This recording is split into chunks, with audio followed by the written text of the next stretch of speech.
Imagine this. You wake up every morning, rushing to work, paying bills, drowning in debt, and wondering, is this really it?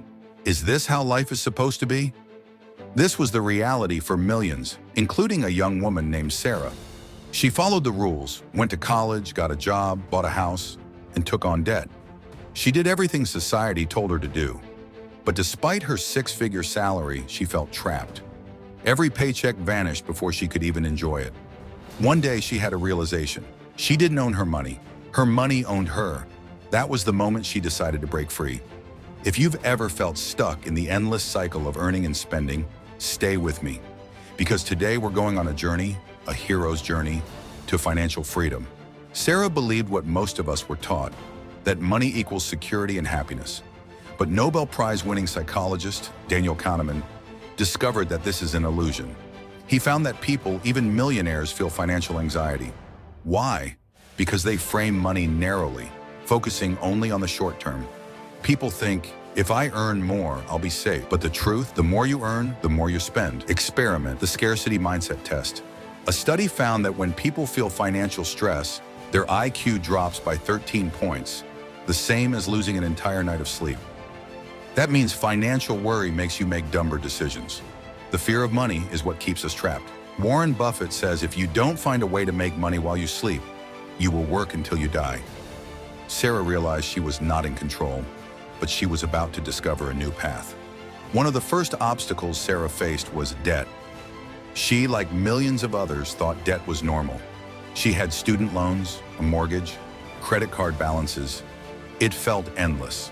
The average American household owes over $100,000 in debt. In a famous study, kids were given a choice. Eat one marshmallow now or wait and get two. Those who waited grew up to be more successful. What does this prove? Delayed gratification leads to wealth. Impulsive spending leads to poverty. Sarah started using a simple rule. Before buying anything, she waited 48 hours. If she still needed it, she bought it. If not, she saved the money. Always pay yourself first. Sarah started saving 10% of her income before spending a dime. Within a year, she paid off her credit cards and started building wealth. Dave Ramsey says, you must gain control over your money, or the lack of it will forever control you. Sarah was no longer drowning in debt, but she faced another lie. Success means a bigger house and more stuff. So many people think that buying a bigger home means they've made it. But the reality? IT often means more debt and more stress. Studies show that happiness drops when people struggle with mortgage payments. A smaller paid-off home brings more peace than a giant house with a massive loan. Will Smith once said, too many people spend money they haven't earned to buy things they don't need to impress people they don't like. Sarah realized that true wealth isn't about the size of your house. It's about the freedom to live life on your terms. She started investing in income-generating assets, not liabilities. Instead of a bigger house, she bought rental properties that put money in her pocket. The final test, redefining happiness.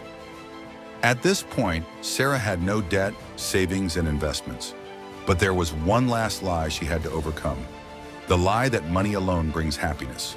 Harvard researcher Michael Norton found that the biggest spending category for most people is stuff for themselves. But it doesn't make them any happier. 70% of lottery winners lose everything within 5 years. Why? Because money without a plan disappears fast. Sarah shifted her focus from buying things to experiences. Instead of another expensive handbag, she spent money on travel, learning, and giving to others. Oprah Winfrey says, being grateful for what you have will bring you more. Focusing on what you don't have will never bring you enough. Sarah finally understood. Money was a tool, not a goal.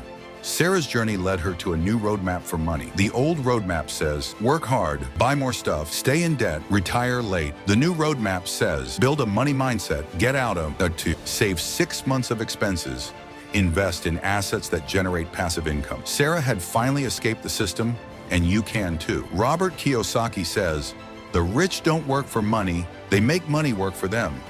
So now the choice is yours. Will you stay trapped in the system, or will you break free and achieve financial independence?